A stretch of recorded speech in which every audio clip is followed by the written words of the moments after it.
Nothing's gonna be right again. What's up, everybody? We're playing some Pro Skater 3 Dude, and maybe 4. Is that Penguin Zero working the counter? Yes, sir. Welcome back, everybody, to some Tony Hawk Pro Skater. Why?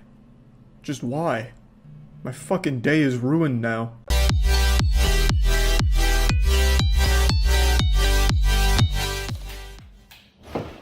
What's good, everybody? Welcome back to some more DualShock goodness. We're rocking out with some Tony Hawk, some Honey Talk. You know what's crazy is that we've tried recording Tony Hawk like 4 or 5 times now. I think we put one video out of it. Anthony Eagles, amateur Figure figure skating. skater. Oh my god! We haven't gotten a trailer or anything, but there's a huge speculation of there being a Pro Skater 3 and 4 remake. And as of right now, we're like at the tail end of February, there was a teaser of it in a new Call of Duty map, and it said the date 3/4/25. So everyone's hoping that means that's going to be the date for the trailer.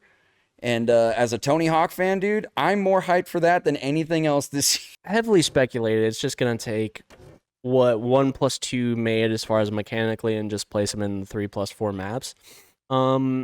But let me just put it out there. For all the people that were saying, like, oh, dude, like, fuck 3+4, like, let's get Underground 1+2.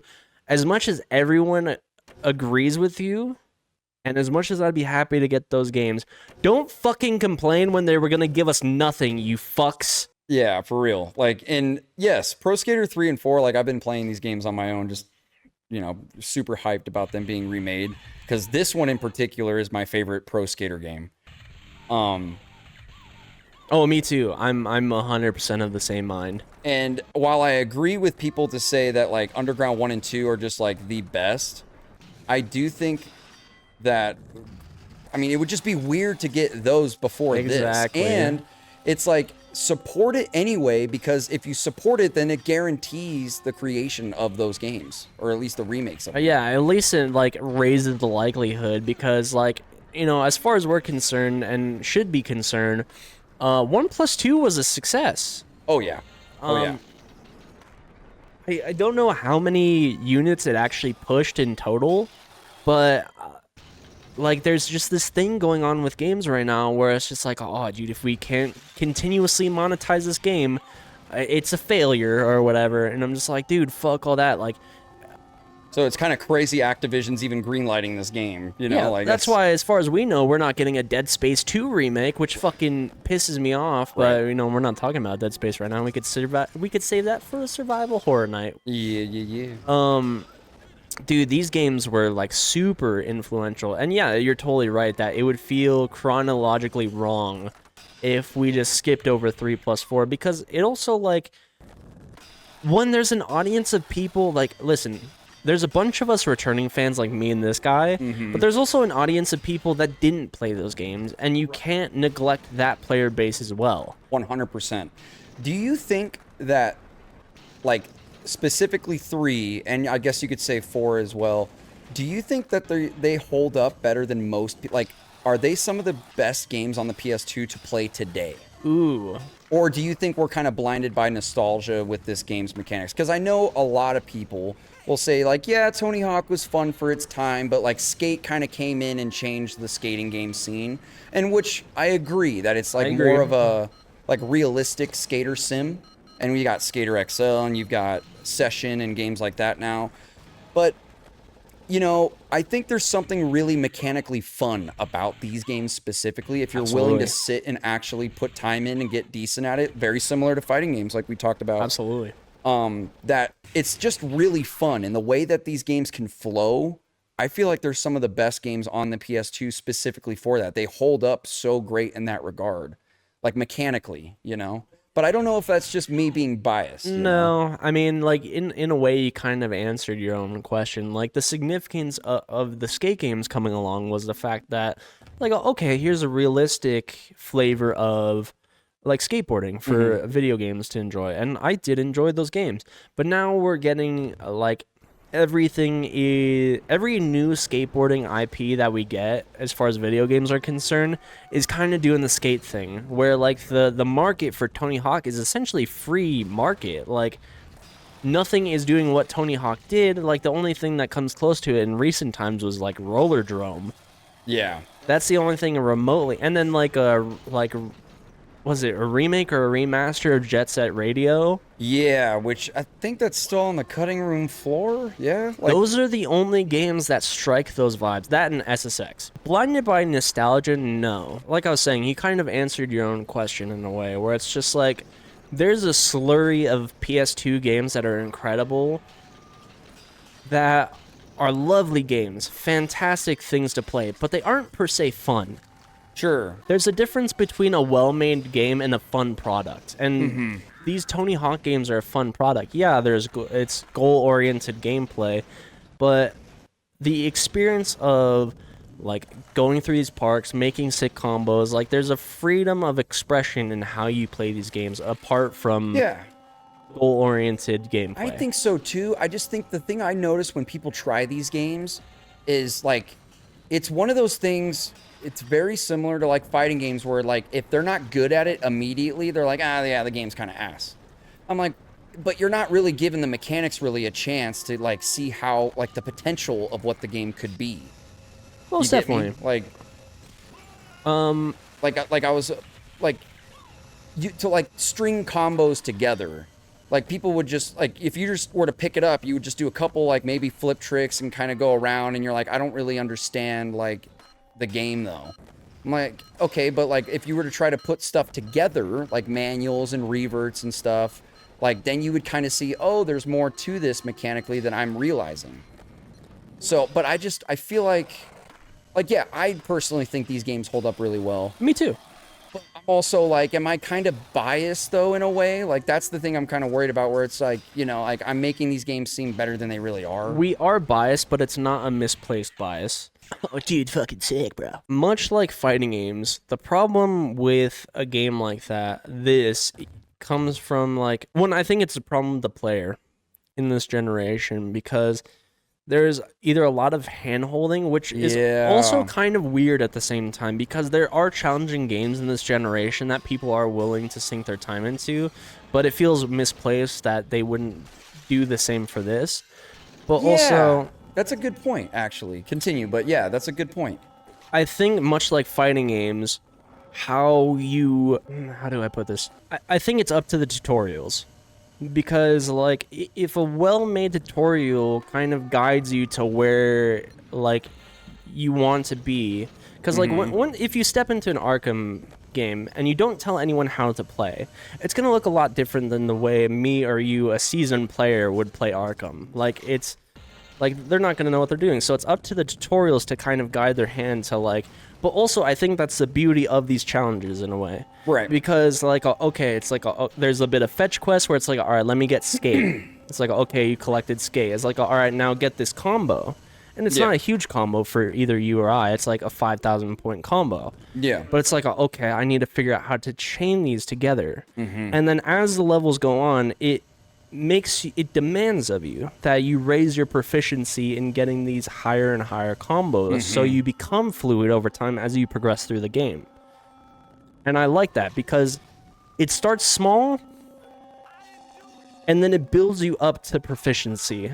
And I think that's something I didn't really think that hard on, and that I really appreciate about these games. That is kind of going back to what you just said, though. It's like kind of interesting that like a lot of gamers today are looking for games that have like a challenge like that. I think that's why like Dark Souls games are super popular. Oh, 100%. But they're not really seeking that in a game like this, or like when they pick up a game like this, they don't see that challenge and go like, oh, I kind of want to get good at this. Like I want to like figure out how to flow around and like get a good, you know what I mean?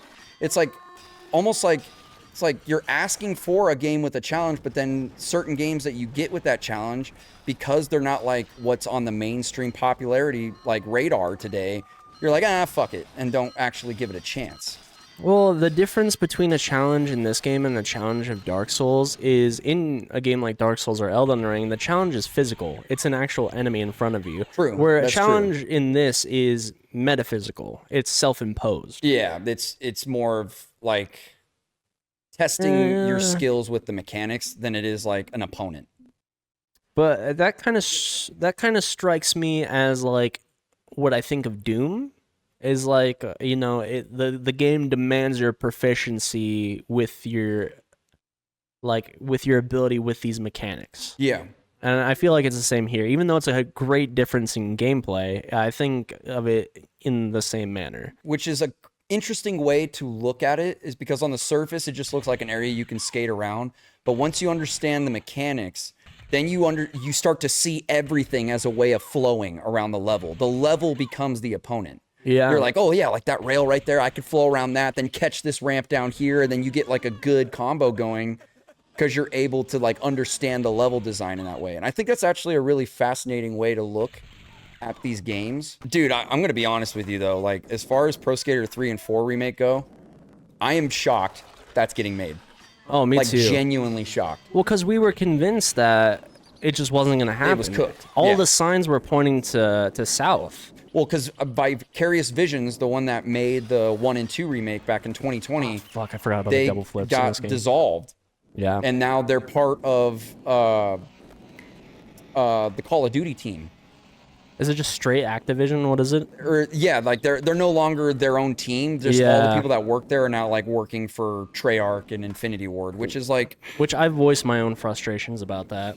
yeah, dude. I'm like, in a way, I want Call of Duty to just fail at this point, even though I love like older Call of Duty games and stuff. And, Yeah, but like, you love older Call of Duty. yeah, and I like what Call of Duty can be, but I just want it to fail at this point, just to like open Activision's eyes and being like, listen, you've gotten rid of so many of your smaller developers making games like this to focus on one fucking game, that it's like, this is what you get when you put all your eggs in the same basket. 100%. It's like, it's gonna bite you in the ass eventually, and it kind of needs to bite them in the ass so that we can get old games like this back. That way we can get a new fucking Guitar Hero. So hopefully this is a good telltale sign that I they're hope kind of so. seeing the decline of Call of Duty, and they're like, you know what, maybe we should focus on, like, Tony Hawk Pro Skater 1 and 2 sold really well. Why don't we just go ahead and make 3 and 4 and see how that does? Like, let's try to like revitalize some of our franchises, which is what we've been wanting, you know? Well, it's like the problem initially was, yeah, like it's a question of, do you want to dip your hands into like a bunch of different? No. Oh, nice. I don't care if I died. Hell yeah. Nice. Do you want to dip your hands in a bunch of different pots, or do you want to invest everything in one pot? And that's kind of the way the Call of Duty team was doing it, where it's just like, oh yeah, initially they did kind of have their hands in a little bit of everything, but they gave themselves a different problem by focusing solely on one thing and absolving their different branching companies into a conglomeration of fucking punk-ass Call of Duty. Yeah, it's like, it is a Goliath, but like, what happens when, you know... What does that Goliath become? But also, like, another reason why I'm glad that we're getting 3+4 is because, in a way, as a Tony Hawk fan, or like especially as a new Tony Hawk fan, you get to see the team's like process of creative development through the years. Like, yes, we're mechanically getting the same sauce between 1+2 and 3+4. I can't confirm that yet, but it's very likely, because that's just the ultimate form of the mechanics at this point, and it's hard to say that they would tweak anything. Yeah. But seeing the way they went from the level design of 1 to 2 to 3 to 4, it's like, it's fascinating. It's like all thinking about what the creative team was thinking of in the process of making each and every game. Where it's like, 4 was the formula to, it was the precursor to Underground. Right. Where it's just like, it wasn't about the, like, as much as I love these challenge maps, and like you could tell it's like, okay, we're in a world now, in a way where it's like, okay, yeah, go talk to that NPC. Is like, hey, we gotta drive these people out of town. Do a kickflip over that fat motherfucker right there. Yeah, in a way, it's kind of sad, dude. Like, I saw a video, because Neversoft made these Tony Hawk games, which, like, I praise them up and down, because their team was not that big. So for them to kind of catch the lightning in a bottle that is this franchise was like, good on them, dude. Like, because you know, like I said just a moment ago, like they hold up incredibly well in my opinion. But it's just sad that once Tony Hawk started to decline, and it was that, and I really do believe the reason for that was because of the competition and Activision probably going in there and being like, we need to be more like this, you know, like Skate, or we need to make Tony Hawk Ride because it needs to be more like Guitar I Hero. forgot about that. You know, I think that's why Tony Hawk ended up collapsing. Most And definitely. think about it. At that time, they put out a Tony Hawk game every fucking year, dude, just like Call of Duty. And they did the same thing with Guitar Hero. It's like, dude, and it's gonna happen with Call of Duty. You've got to let it breathe a little bit so that people miss it, dude. If people get people are gonna get fed up with it after a while. They're gonna be like, dude, another fucking Call of Duty, for the love of fuck, like.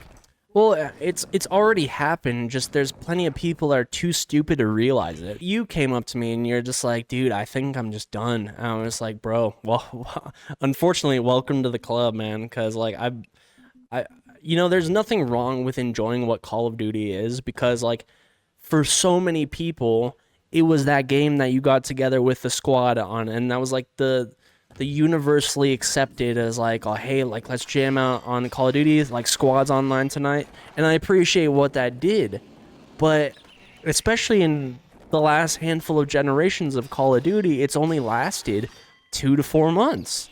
Yes, and I gave that a lot of thought, and I think the reason why that is because I think casuals really get into the game for about a couple months, but then I think the game just gets swamped with people that are trying to be hyper competitive in that scene, and it drowns out the casual player base. Like, it was a lot easier to be casual with Call of Duty back in the day when you didn't have the media kind of getting in the way of that. I think that a lot of, and by media I mean like platforms that people make product on, like YouTube and TikTok and all that. Everyone's trying so hard to be the best that there is to make a career out of, you know, playing that game, that, you know, it ends up taking away the magic of what it was to play Call of Duty back in its casual days, you know? I would say up until Black Ops 1, like at the end of Black Ops 1's life cycle, it really started to kind of have that energy about it, because there was the in-between times where Call of Duty was like,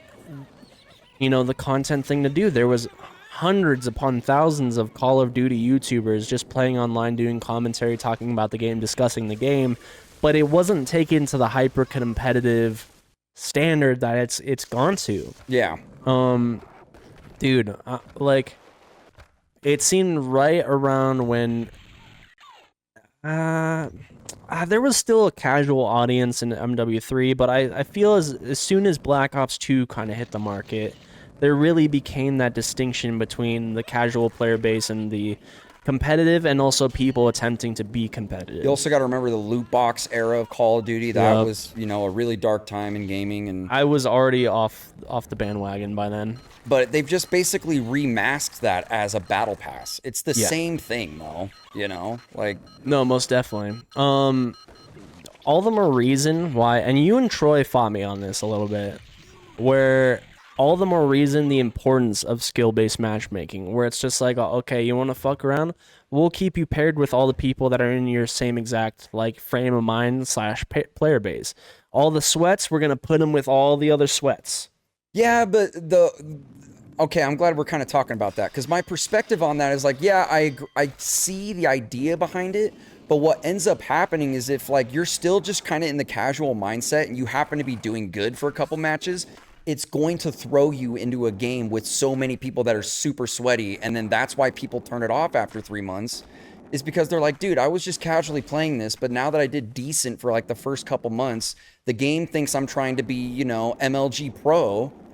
That's that's not a problem with skill-based matchmaking, more so the skill-based matchmaking that was implemented. That's like the difference between good and bad rollback for fighting games. Okay, elaborate. Where it's just like, oh, that's just a poor implementation of skill-based matchmaking. It should, like... So the idea of it is sound. You're just saying the way Activision is doing it is Yes, wrong because yes. it's eliminating the casual, right? It should be a lot more broad, where it's just like, okay, like a casual form of skill-based matchmaking would be a wider player base to be pulled from. Yeah. Whereas I feel like the skill-based matchmaking question that we're talking about is more like finite, trying to find exactly where you belong, as opposed to like that's fine for ranked.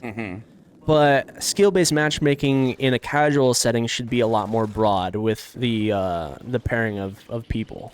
That's kind of why I'm like, I feel like they should separate that in like a ranked mode and a casual mode in that way. Because then if you randomly come across somebody that happens to be good that one game and kicks your ass, it's like that's that one game. But it's not like dead set to being that every time you play, because that's where the game thinks you are skill-wise, you know? When you're just trying to go into it and have a good time. Yeah, so like in fighting games, like when I play a ranked game, and let's say, well, I'm a master player now in Street Fighter, it'll pair me. So I know another masturbator. So I'm master ranked for Street Fighter. So in ranked, it should pair me with other master players. Sure. But in casuals, it will pair me with other masters, but it'll also pair me with people above me, like legends. But it'll also pair me with people below me, like diamonds, or maybe even platinums. Right. That's how it should be implemented for Call of Duty.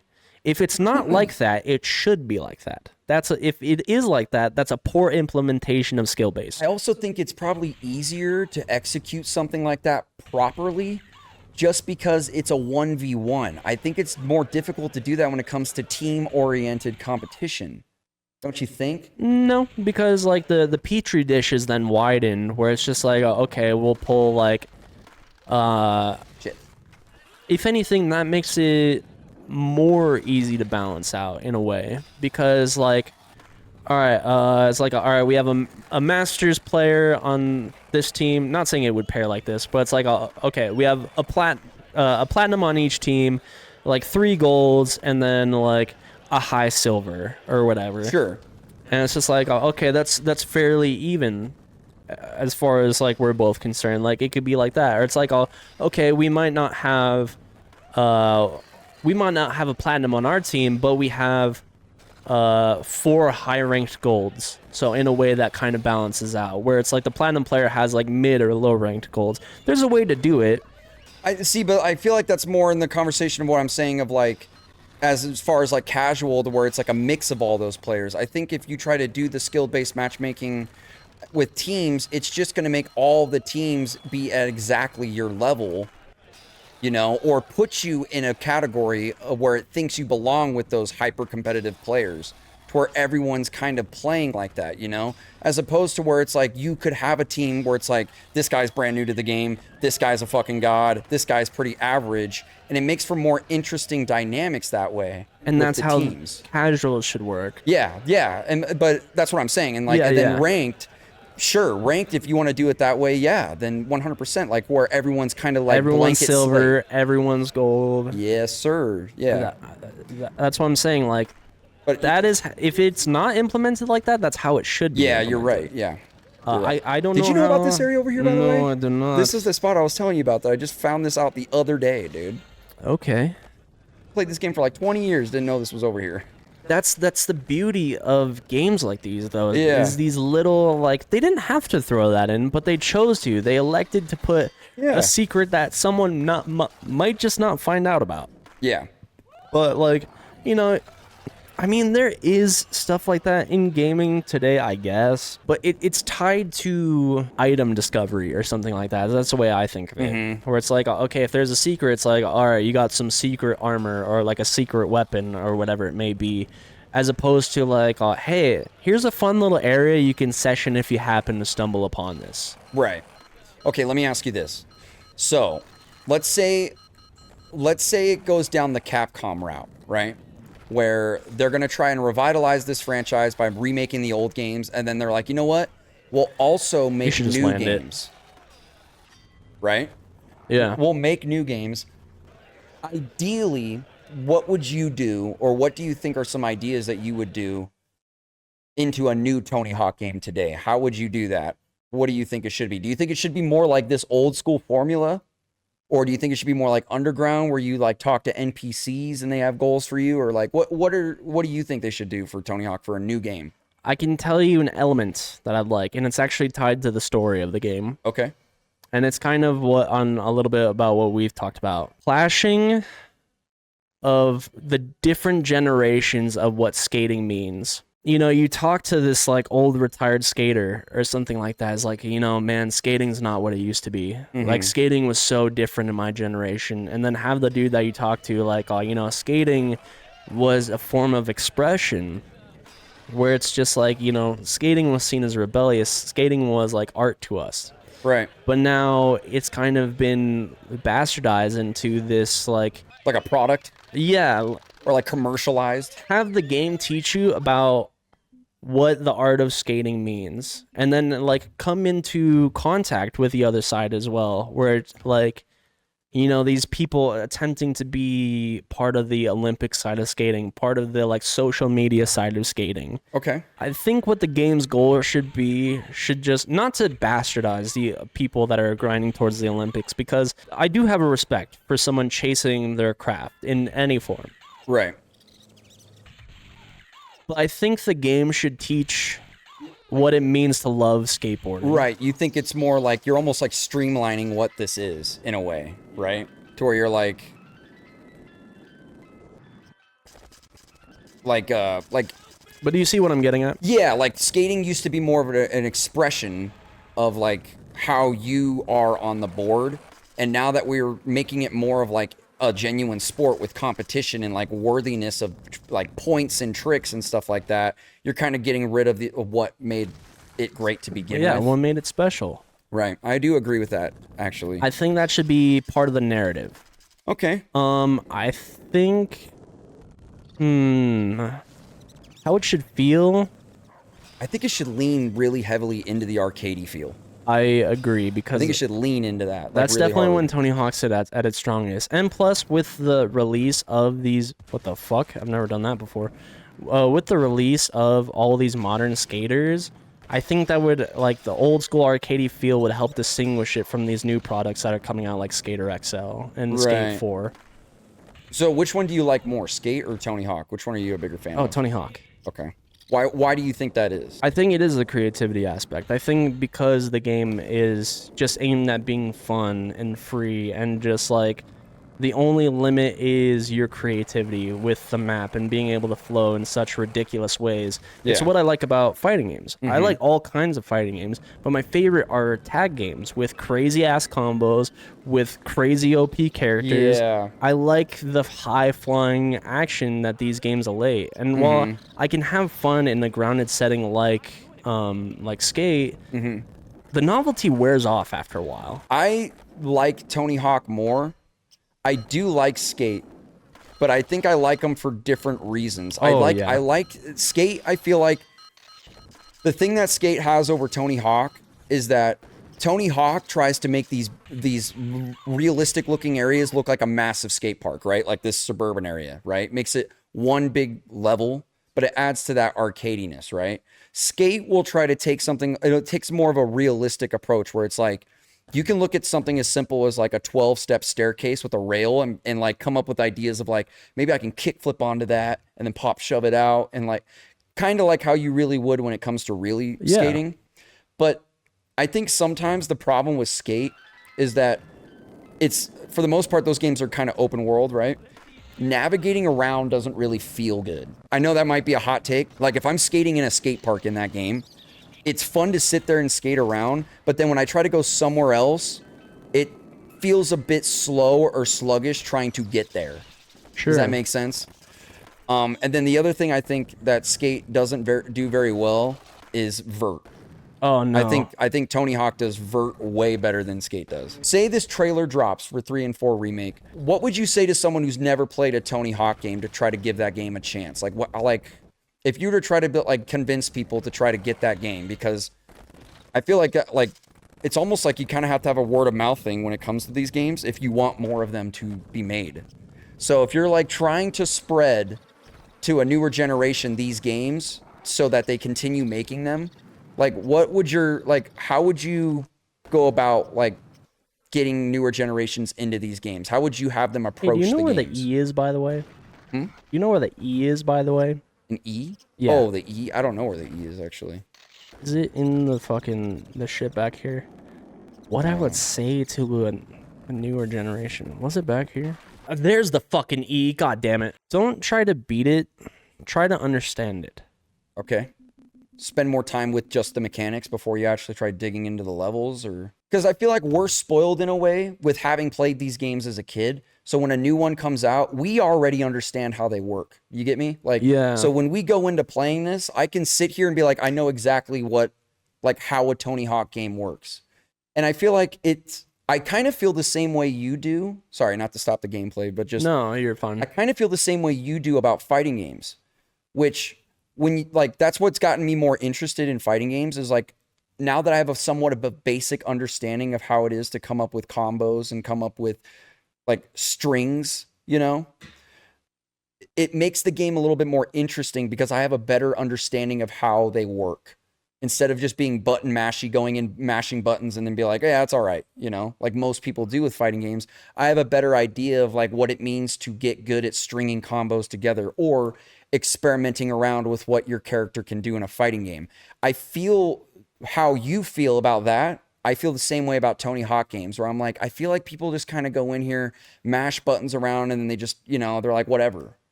When I feel like there's actually a lot more mechanically going on with these games than people give them credit for. And the thing I really respect about Tony Hawk games in general is that it isn't very handholdy either.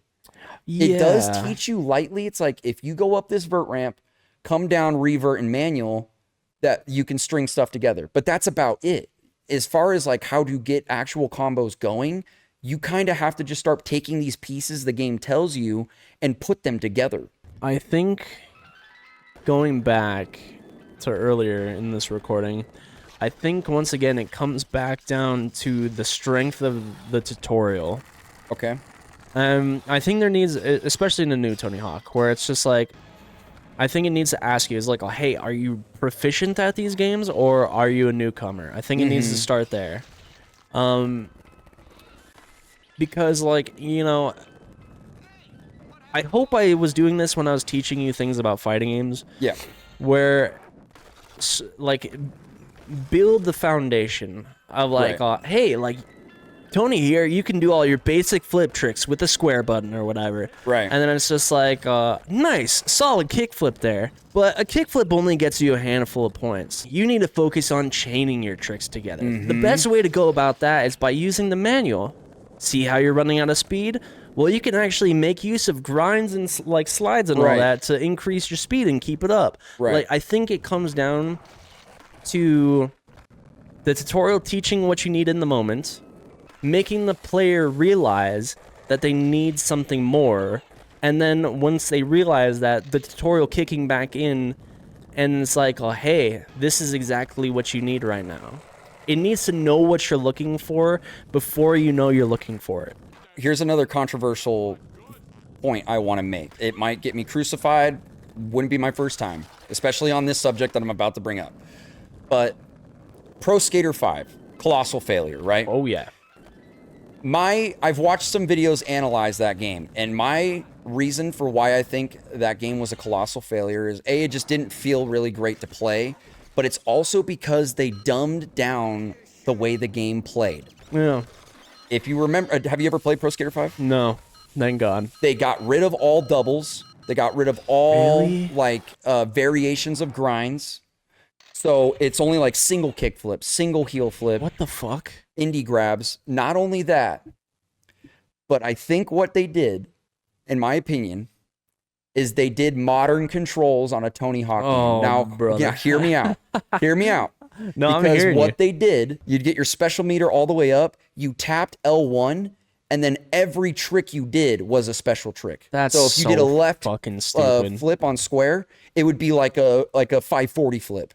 And then same with the grind.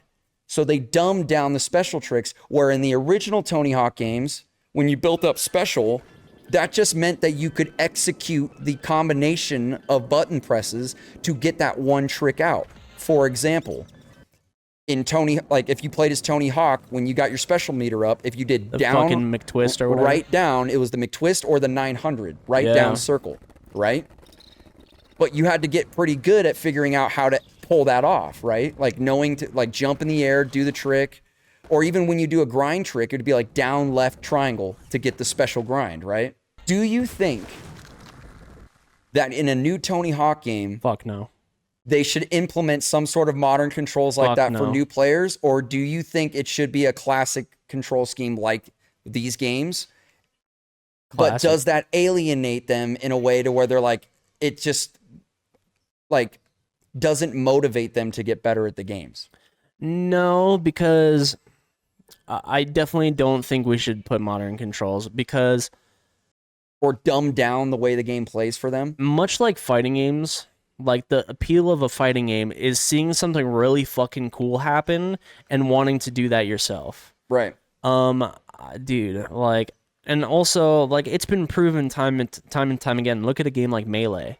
Like, people have seen that Melee is a significant game, and a new audience has gone into Melee. Even though mechanically, that's the most mechanically like proficient you need to be at a Smash game that exists. Like, it's Right. not an easy game. Right. If the desire's there, then they will excel at whatever it is. Like, people are very fast learners, like, especially in this generation. Like, we have so much access to like readily available knowledge that if someone wants to learn the thing, they will. I do not think proficiency is a problem. I think Lack of interest? yes, but that's not where I was going. I think you shouldn't cut off someone's legs before they can walk. So do you think that's the issue with the Tony Hawk game then? Isn't necessarily like how difficult the mechanics can be, but more so it's just more of the subject matter that people don't have interest in? Like, do you think they're just not interested in skating that much to where they want to get good at a skating game like that? Do you think it's the culture of when these games were made, being the 2000s, when it was at its peak, that made them as popular as they were at the time, but just today, like, there's just not that interest? Do you think that's what it comes down to? It's not necessarily the game's mechanics, but just the game itself is just not interesting to newer generations that are trying these games out for the first time? Yes and no. How do you expect Pro Skater 3 and 4 will sell? I think it'll sell. Do you think it'll flop, or do you think it'll succeed? I don't think it'll flop, but I think it'll push less units than 1+2. You think so? Yeah. Why do you think that? Because I think 1+2 design-wise from the map are superior games. Mostly I'm kind of shirking 4. I think 3 is a really good game and it has really good maps. But I don't think 3 is a big enough game to hold up to how strong 1 and 2 are together. Because like 4 is like negative points in a way. Because I'm gonna be real, 4 kind of fucking sucks. Yeah, I mean, I'm not gonna. I know Okay, a it lot- doesn't suck, but it's not as good.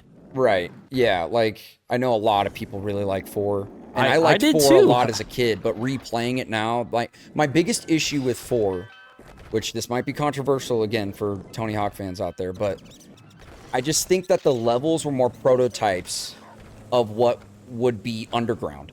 Shit. I said this off camera, but like Pro Skater 4 is the like foundation of what every Tony Hawk game would be afterwards, right? Most You got definitely. your double kick flips, like they're in Pro Skater 3, but it's a lot slower in this game. But like as far as the speed and the flow of how the mechanics work, that it's pretty much started in Pro Skater 4, and then every game after that was just the same thing. The difference is that I think Underground and Underground 2, they just dialed in how to make those levels flow with those mechanics better. I don't know what the fuck happened there. Pro Skater 4, the levels just do not flow as nice as I would like them to. And I think that holds back that game. Because like it's what I said earlier in this video, I think the opponent in a Tony Hawk game is the level. It's understanding how to flow around the map and getting a good, like, how do I get a fucking million points on this level? You know, like, how do I get this crazy score? Or like, how do I pull off some crazy shit? Well, you got to understand how the level flows. So Tony Hawk games, I feel like, honestly, you kind of, especially as someone who's like a veteran to the franchise, like I am and you are, you kind of not judge looking a like it Tony right Hawk now. game by its levels. Most definitely. I also think there's a small problem in today's generation, and it's the problem of trophy-based players. where achievement hunters. we're in a trophy-based generation, and while these games do give you a challenge to like strive for, you know, just with its basic tasks that it asks of you, there's also the beauty of the self-imposed challenge. Of like, oh, dude, let me just see if I can chain together a 1,000,000-point combo just for the sake of it. Yeah. The game didn't ask that of you. You chose to like Find fun in it. apply that yourself. Yeah, 100%. And it's pretty rare that okay, I'm not getting my reverts down. It's pretty rare that a player in this generation will do something just for the sake of it. If there's not like finding fun in the game if the game's not telling them to do exactly it outright. like Yeah. it like trophies and shit like that, it directs gameplay in a way that's like harmful, I would say. Do you think there's enough people out there that have a love for this franchise that it could succeed to seeing an Underground 1 and 2 remake? Or do you think it's going to end with 3 and 4 remake? Truth be told, I do not think this franchise has the staying power of a Resident Evil, for example. Like, I think Resident Evil is just a much more consistent franchise, and I just think it's a hell of a lot more popular. That's why you get the Resident Evil. Bruh. That's why you get the Resident Evil remakes and the new games. As much as I would like that to happen for Tony Hawk, that's why I'm really fascinated with how 3 and 4 remake's going to turn out, man. No. I know. And I think that's kind of sad, don't you think? I'm hoping that the sales for 3+4 will be enough to warrant a 1+2 Underground. I don't want I want companies to be okay with making side projects that aren't blockbusters. Like, commit as many resources as you feel you need to get the job done and get it done to satisfactory, but do not commit AAA levels of resources expecting AAA returns. Yeah. Like, if you commit a small subsect of like your resources to making like, hey, like, you guys are gonna be the new Tony Hawk team, here's the budget that you have, and like, dude, these games are a representation of the fact that you can make a really solid product with very profound restrictions on what you can develop. Like, I'm sure from this console, from the PS1, it was like taking the shackles off, essentially. Mm-hmm. But you are at your most creative when you have your most limitations, and I think that's true. I think we need to go back to that frame of mind in a way. Okay. There's such a focus on making things as big as they need to be, as expansive as they need to be, when there's a whole lot of nothing in between, that if we just create a dense, tight game that's a solid product... You can take more risks. Yeah, and with, like, you don't need to invest hundreds upon thousands of dollars, or, like, you know, millions upon hundreds of millions of dollars. Just like, hey, like, we can make this a budget game, but we can make a solid budget game. Yeah. And you can profit on a solid budget game. Do not expect it to be a AAA return. Right. Because that's a good point, because AAA games like that, they're so scared of them flopping that they have to like put stuff in the game to play it safe. Low risk, that's low reward. Guaranteed. Yeah, exactly. It's guaranteed to be something that is perceived well. When, like you're saying, if you were to put a little bit of money into these more niche ideas or, you know, more experimental games, you're probably going to get more creative gameplay out of that and more like interesting games because you're not so scared of them flopping. Yeah, right? exactly. Like, it's not like, and they will find their audience. And like, above and beyond that, like, we're in the age of content creation where if a game finds the right content creator, guess what? Their audience is probably going to pick up that game too if that creator enjoys it. Dude, fucking Balatro was voted Game of the Year. If that is not living proof that or not voted Game of the Year, but it was in the runnings, it was in contention. Yeah. If that is not proof that a small scale game can have a massive impact, I don't know what is. That's a good point. That's a good point.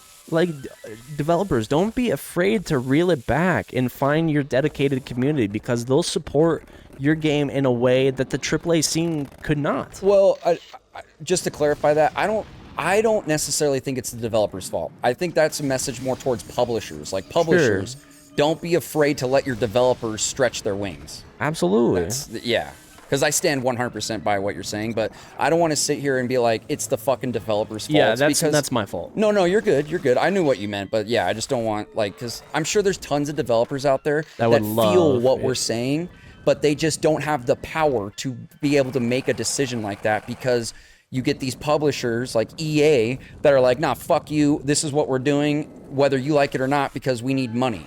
It's more of the publishers being greedy pieces of shit than it is the developers who have a passion for making games, you know? That's why they get rid of these Neversofts that loved making games like this, is because, quite frankly, Activision fucking cut off their funding and then said, we're not making these games anymore. Well, which is fucking bullshit. Like, man, let Ubisoft be the spearhead to this point, because dude, that's why I like what's happening. Not to cut you off, but just like, that's why I like what's happening with Ubisoft, where they're kind of failing and falling flat on their face. Oh, they're gonna go under at this rate. That's what I'm saying, but it's about fucking time. I hope that's an eye-opening moment for the industry as a whole, to be like, hey, gamers are fed up with this fucking bullshit. Like, we're just churning out these fucking games that have no fucking substance or any life in them, because they're just by the numbers fucking games, and gamers are fed up with it. Well, like, the publishers are... I'm gonna get that stat point. The publishers are of the mind where it's like, okay, like, we made a game for 100, like, I don't know what games make for development. We're putting 100 mil in this game. Sure, that sounds about right. Depending on the certain game. Honestly, a AAA game, yeah. So it's just like, all right, we got a 300 mil return on this game. It's like, okay, so if we put 300 mil in this game, then the return should be exponential. But you're committing to a high risk, high, like, reward option, and the risk is, if it flops, your company goes under. 100%. But it's exactly like you said. It's like, because they're putting so much into it that they're scared to take chances. That's why gamers are like, about a game. They're like, I'll pick it up if it goes on sale. Like, it seems like every other fucking Assassin's Creed game, or, you know? And I think that's because they're not taking risks with their franchises, you know? But also, like, you're going to commit all these resources on a risk, which is fine if you believe in your product and you're like, oh, hey, we put a lot of love and passion behind this game. But you're putting all this risk and resources on a game you're just phoning it in on. Oh, yeah, 100%. Suck my fucking dick, man. 100%. I agree. All right, like, now I want to switch the conversation a little bit to something else. So, okay. Now, I've been playing the Tony Hawk 1 and 2 remakes, and I've been trying to platinum them.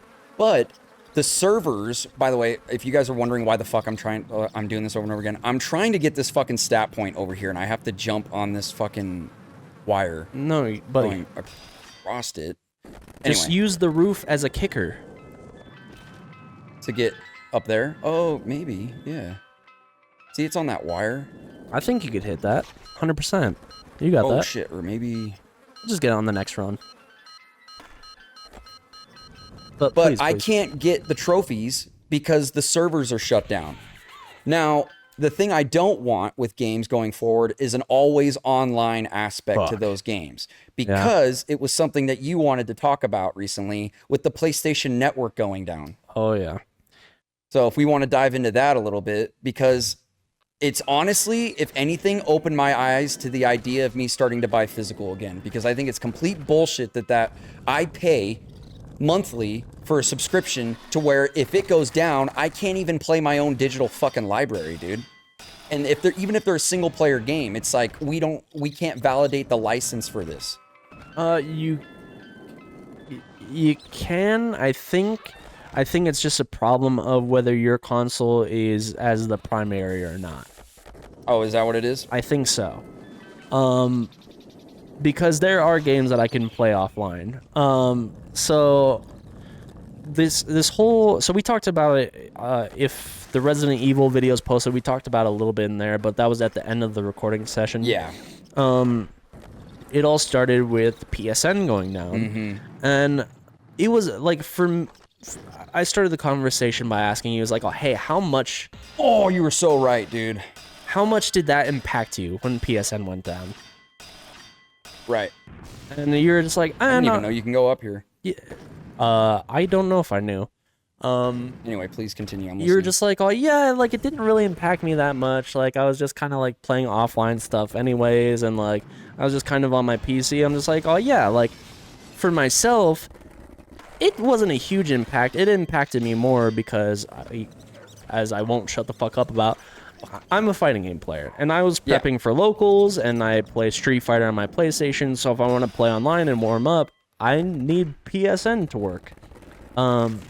But it wasn't that big a deal because I own Street Fighter on PC, and I was just playing other games on my PC, so it wasn't that big a deal. Everyone else in the world, it was a massive fucking thing. Like Snoop Dogg was like, hey yo, 1, 2, 3 into the 4. I'm trying to access the PlayStation Store, and I'm just like, all right, for sure, Snoop, I see you. Yeah, people were bitching about it, but the thing that really GameStop put out a tweet. Okay. Where it was just like, I bet you wish you had your games physically now. Yeah. GameStop, shut the fuck up. You haven't been relevant since 2007, you decrepit fuck. No, but realistically, yeah, whoever was in charge of the GameStop Twitter account at that time just, like, had a little shitty diaper in their pants. I don't fucking know what was going on there. Yeah. I mean, I do like I don't think they're entirely wrong with that statement. Like, No. I do like having physical games, and I don't like the idea of developers like Ubisoft tweeting and saying, get used to the idea of you not owning your games. I'm like, what the fuck does that mean, dude? Like, what do you mean I don't own my fucking games? Are you serious right now? Like, so that kind of scares me. But yeah, dude, it's like GameStop. You had your one chance of diplomacy here, and you chose to take it in a petty fashion. Yeah, like you chose violence, dude, quite as frankly. opposed to be like, oh, hey, guys, we know PlayStation servers are down right now. We're having deals. If you guys want to stop on in, you know, come support your local GameStop. That would have been much better. Than being petty. Than being attackative. Yeah, and I'm just like, GameStop, dude, like, if you told me you were going out of business, I would not be fucking surprised. And I do remember us kind of diving into that, too, where it's like, it feels like, we said this on the RE2 remake video, but it feels like GameStop's almost ran by people who are not gamers. No. Because if they were, they would be more open to ideas that you and I have expressed multiple times of like, this is what GameStop should do. You know, it's like if they were smart as far as keeping their idea of a brand open, they should hold conventions for fighting games and stuff like that. Absolutely. They should fucking get into retro gaming, which it sounds like they are, which was totally my idea. I was like, dude, if GameStop wanted to be relevant, they would go back to selling this generation of games. And then I banked off of that idea with, it's like, oh, hey, GameStop should take the Blockbuster approach, where it's like, oh, hey, we rent games now. Where it's like, oh, you want to come into the store? Like, you know, we have like a candy section or whatever it may be. And like, oh, hey, you can rent games for up to a week or 2 weeks if you want to extend it. Do a Blockbuster program, because renting games is kind of a non-existent thing right now. I don't think GameFly's a thing anymore. Is it? I don't know about that. So you might be right. It's a free market as far as I'm concerned. True. And that's like the biggest thing about GameStop is you need to get people into your store. And I expressed this on the RE video, where it's just like, you know, back in 2009 with the release of Street Fighter 4, GameStop was holding GameStop Street Fighter tournaments for the release of the game. They were doing this big thing where it's just like, oh, hey, like we're going to take the best players from our tournament, have a big bracket or whatever. And it was like this whole big thing. GameStop doesn't do events anymore, and they can even go, and I've seen this in GameStops, they do sell cards of like a Pokemon, Magic, Yu-Gi-Oh, whatever. Have fucking tabletop shit. 100%. GameStop needs a reason to get people in their store, and guess what? Once you get people in your store, people are compulsive buyers. They're gonna buy something. Oh yeah, but instead it seems like they're trying to go the Hot Topic route of gaming, where it's like everything is just more merchandise. Yeah, we have shirts now. We have fucking exactly. When they should do what you were saying, where it's like even put like PC parts, get people into like building PCs. Like there's people out there that are interested in doing that. Why don't you sell stuff like that? You know, but they don't want to get into the PC market. But that's like, that just furthers my point of where it's like, it doesn't seem like GameStop's ran by gamers. Because if they were, dude, they would not be in this fucking shithole that they've been in for years now financially. Yeah, this financial chokehold. I'm just like, seriously, dude. Hire me. Like, I'm like, for real. GameStop. Power to the motherfucking. It was funny though in the comments of that tweet. It's like someone posted a picture of like a massive heap of games. So it's like, oh, why? So you could offer me 69 cents for all these? For real, dude. All right, gamers. My early onset Alzheimer's is kicking in. That's a bit of a tongue twister, but I do want to thank you guys so much for watching. That's where we're gonna end things. If you guys want to see more, remember to check out the rest of the channel. We have a lot of good stuff coming to you and already pre-existing. So be sure to stop in. And speaking of stopping in, you guys can absolutely stop in at this guy at CodeMeisterP or CodeMeister_P, depending on the platform you're looking. He has a Twitch, he has a SoundCloud, he also has a TikTok, which you guys should absolutely support if you guys want to see all things musical. I'm running out of air. I might also, when 3 and 4 eventually comes out, I might stream that too. So if you guys want to stop by and check that out. But if you like what this guy had to say, go check out his channel at xg_sen or just sen. If you like the conversation that we were having about fighting games, I mean, that's the channel to go check out, guys. Go check that out. Go check out Crouch Block too as well, which is his other channel where he does retrospective stuff on games similar to this of like an older era. See you guys on the next one. Peace.